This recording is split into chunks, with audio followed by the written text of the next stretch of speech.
Hello students, welcome you all in my YouTube channel Biology Squared. Myself Dr. Preeti Srivastav, Vegetable Biology, JNV Godda. I am also beloved by ma'am of students of JNV Giridih and JNV Huntsdale. Dear students, I had told you regarding sexual reproduction in flowering plants. You have also studied microsporogenesis and megasporogenesis. Today we will discuss about the next content, that is pollination. After formation of gamete, I had told you sexual reproduction contains 3 stages, 3 phases, and one phase is pre-fertilization event. In pre-fertilization event, first of all gamete formation occur and then transfer of gamete occur. During the transfer of gamete, this process is involved, pollination. I think you all know, since very prior classes, you know what is pollination. Pollination is transfer of pollen grain to the stigma of flower. You have seen in previous lesson, there is female reproductive part in the plant and male reproductive part in the plant. It is stigma, style ovary, and anther produces pollen grain. Pollen grain is transferred to the stigma of the flower and this transfer is treated as pollination. So, this is pollination. Let us see what are different kinds of pollination. Dear students, you may see the term self-pollination, cross-pollination. Pollination may be, first of all, divided as self-pollination. Means, pollen grain of similar flower is transferred to the stigma of that particular flower or the flower of same species. Whereas there is cross-pollination also. In cross-pollination, transfer of pollen grain to the stigma of another flower of another species also occur. So these are the differences. Self-pollination, it is containing different forms also. The first is known as autogamy. Autogamy. It's very interesting. Suppose there is a plant, it is containing flower.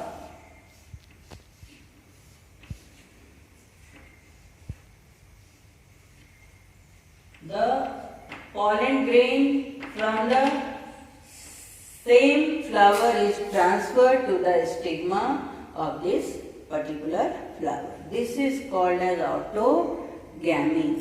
Autogamy is the transfer of pollen grain to the stigma of the same flower. There is another term, another type of self-pollination which is known as geitonogamy. Geitonogamy. And it's very interesting to remember. Suppose in a plant there are different flowers. So many flowers are present in a plant. This is one flower and this is another flower. If pollen grain from the anther of one flower is transferred to the stigma of another flower on the same plant, it is known as geitonogamy. Please don't confuse. Okay. Both the flower are placed on the same plant, and if pollen grain from the anther of one flower are transferred to the stigma of another flower on the same plant, it is called as ditonogamy. There is third type on self-pollination, which is known as allogamy. This term is not included in NCERT book, but you should know it. Allogamy. What is allogamy? Suppose similar species plants are here, two plants are of same species and there are flowers, and if pollen grain from one flower are transferred to the stigma of another flower, this is treated as allogamy if both are in same species category. Same species. This is allogamy. Now come to this particular term, which is known as cross-pollination. In cross-pollination there may be different species also. The flower may be pollinated by the anther of different species, and this is cross-pollination. You may use the term genogamy. This is in the book. Genogamy. Genogamy is also a type of pollination in which anthers are transferred from the flower of one plant to the stigma of the flower of the another plant. The plants are different in their genetic combinations. Okay, so this is about the type of pollination. Now, one most important point we are going to see. If you will see the case of autogamy or ditonogamy or self-pollination, the flowers may be of two types. One is called as chasmogamous. One type of flower is chasmogamous and another type of flower is clistogamous. There are some plants which bear both kind of flowers, and one is chasmogamous. The flowers always open. They remain open, they bloom. And another type is clistogamous. This flower remain closed. It never open. Clistogamous flower never open, and therefore it never allow cross-pollination. This always allow self-pollination. Whereas chasmogamous flower may allow self-pollination as well as cross-pollination both. Now, I have kept one plant. This is oxalis. Please see it carefully. In the rainy season you may see abundant of this flower. This is known as oxalis plant, and this plant contains both kind of flower, chasmogamous which open as well as clistogamous flower. So here there are some clistogamous flower which remain at the base. At the base you may get clistogamous flower which never open. But on the top you may get yellow colored flower and which remain open, which are chasmogamous flowers. So this is about the pollination. Now, what happens for pollination? Transfer of pollen grain require agent. There may be pollinating agent. So there are agents for pollination, and you may divide the agent for pollination into two types. The plant require biotic agent. Most of the flowering plants require biotic agent, living agents for the pollination, and there may be abiotic agent also. Abiotic agents means non-living agents. Only 30% flowering plants require abiotic agents and most of them are monocots. Okay? In biotic agent, you may say insects, there are birds also, there may be bat also, we human being also act as pollinating agent, isn't it? So many animals belong to this category, they are biotic agent and they help in pollination. Whereas in abiotic agent, you may write as wind or air as well as water. Abiotic agent, wind and water. Okay, let us discuss what are the characteristic features of the flower which are pollinated by the abiotic agent. So, let us see.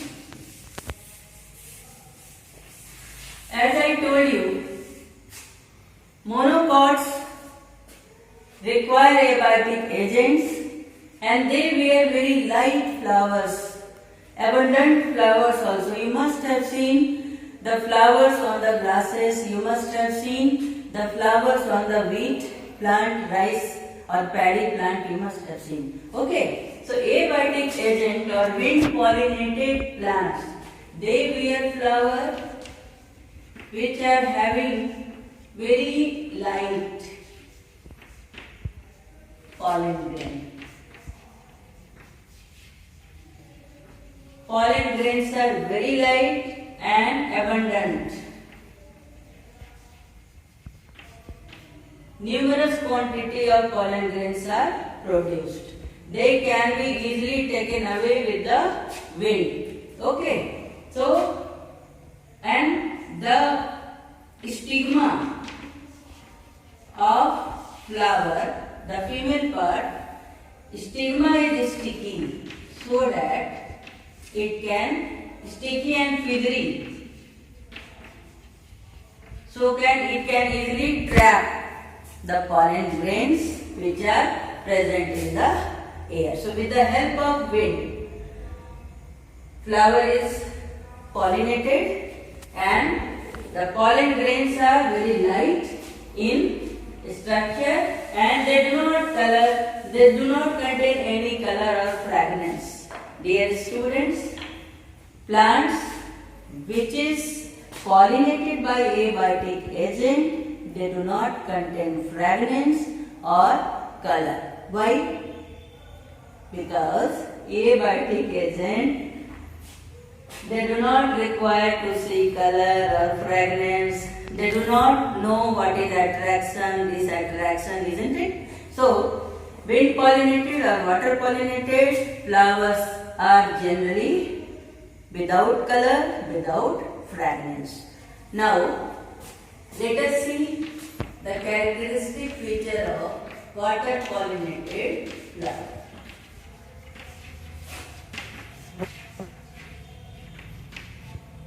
Water pollinated flower. Two examples we have to see. One is Vallisneria.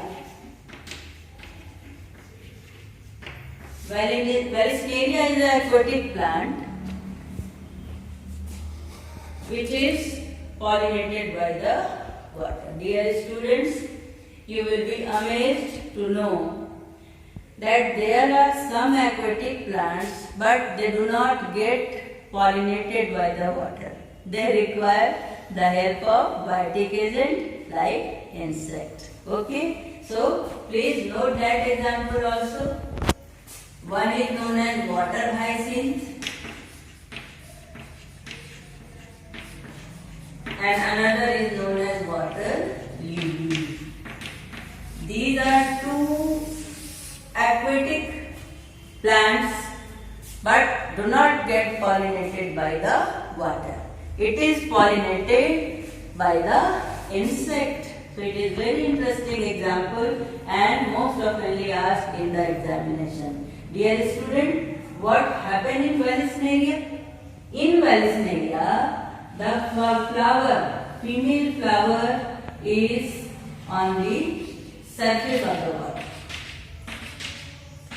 This is the surface of the water and the stigma is on the surface of the water and pollen grain is released on the surface of the water. Pollen grain is released and by the mercy of the water current, pollination occurs. This happens in Vallisneria. Vallisneria is a freshwater plant. It occurs in river, freshwater. Now see one example of marine water plant, that is sea grasses. Sea grasses, Zostera. In sea grasses, it is also aquatic plant, marine plant, and it is also water pollinated. And then what happened in this plant? Why it is peculiar one? In sea grass, flower remain submerged in the water. Flower is present inside it is submerged in the water and pollen grains are released inside the water and pollen grain is long, ribbon-like.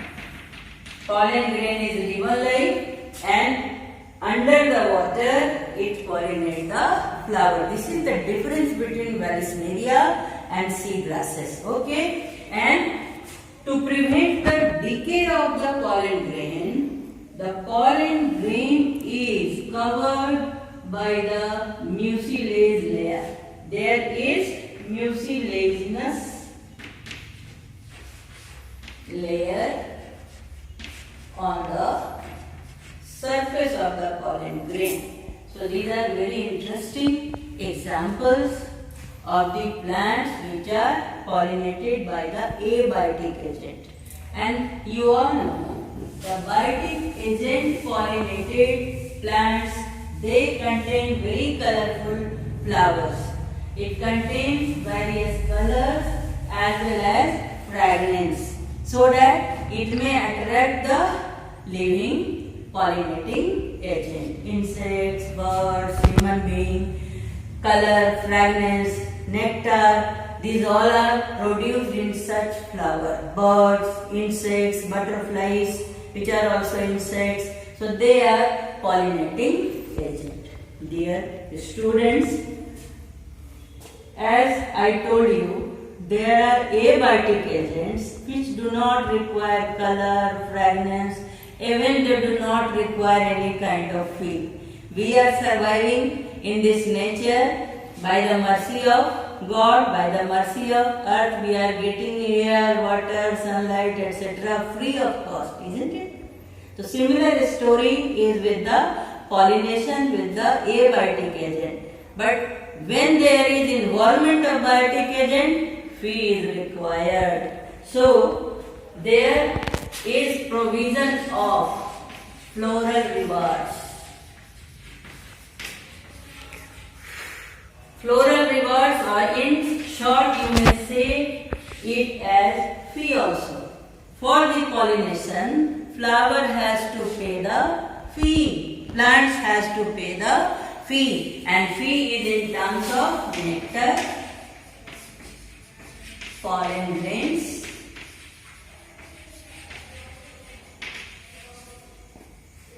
isn't it? But there are some species also which take nectar, pollen grains but do not pollinate them. They are treated as robbers. Those animals are treated as nectar or pollen grain robbers. Okay. Now, for floral rewards, you may say either they are taking nectar, pollen grains as a fee, as a floral reward, or sometimes there is Mutualism. So you see the example of moth and yucca plant. Moth lays eggs in the locule of the ovary and in turn the flower get pollinated, and then both are complementary for the completion of their life cycle. What happened? These eggs develop into larvae as well as seeds also start formation. So this is very interesting example of plant and its pollinator relationship. There is one more example. There is a plant which is having 6 feet high flower, and the flower is known as Amorphophallus. The plant is Amorphophallus.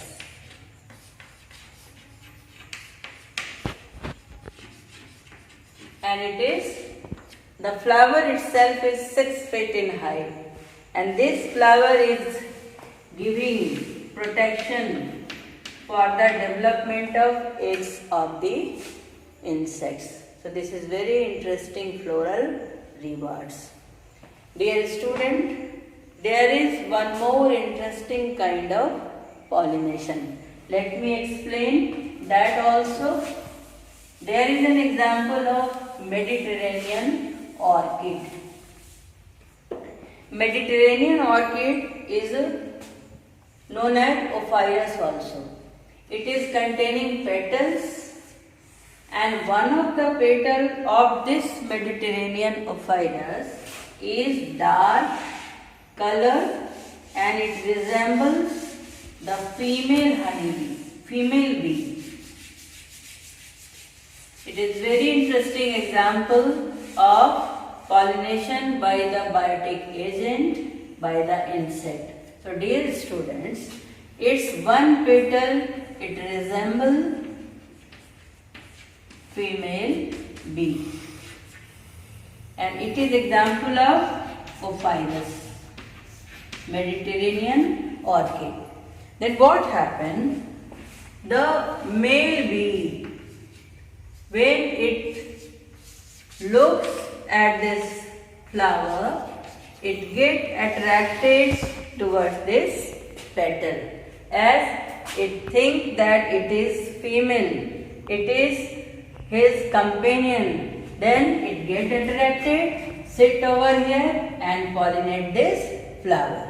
प्यार में धोखा खाना बोलते हैं इसको. This is very interesting example, and it is also known as sexual deceit. This term you will get in the chapter organism and population. The same diagram you may see in that chapter also, though it is a kind of pollination also by the insect. So this is very interesting example, and this is about the pollination. Dear students, in nature, if self-pollination is continuing, then there is a depression. There is potentiality loss, quality loss, and that is treated as inbreeding depression. You will study this term in the chapter, next chapter also, enhancement of food resources chapter also. So inbreeding depression occur, and this inbreeding depression occur due to regular continuous self-pollination or self-fertilization. Therefore, to overcome this problem can be overcome by the outbreeding device. Outbreeding devices are there which allow cross-pollination. It is for cross-pollination. This outbreeding device stops self-pollination. So remember it. There are some devices. One is pollen release. pollen grains, matured pollen grains are released. So pollen release and stigma receptivity. If the female pistil is matured, then stigma is receptive. So stigma receptivity are not synchronized, not occur in the same time. Either pollen grain matures first and the condition is known as protoandry,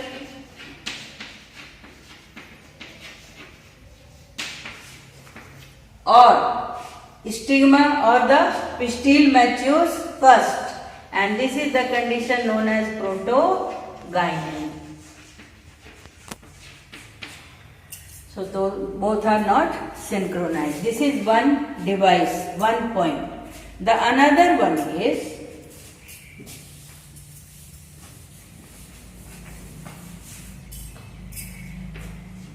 anther and stigma.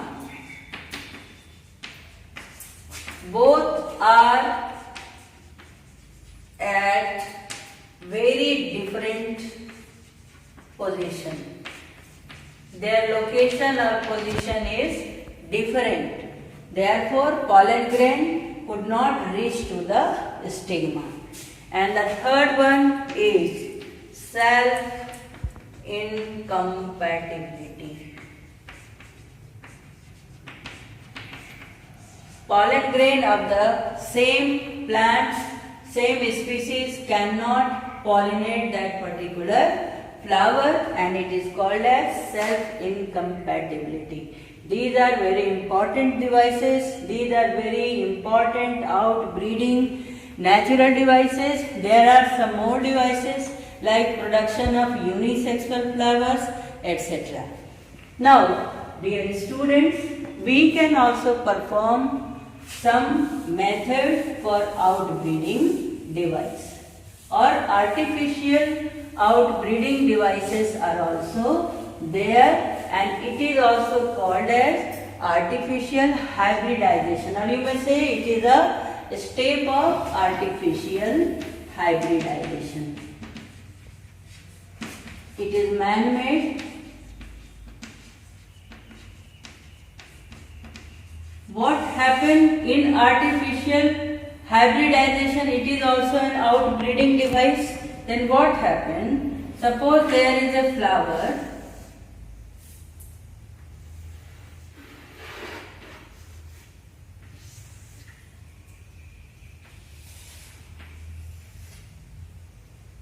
It is also containing anther. Flower is containing hermaphrodite flower is containing anther as well as pistil both. Then first step what we do? The first step is emasculation. Emasculation. You must have studied in English masculine gender, feminine gender. Masculine, male. Emasculation, removal of maleness or removal of anther. It is called as removal of anther. Anther are removed. The anther are cut and removed. So this removal of anther is known as emasculation. And then what happened? After the removal of anther, what we do?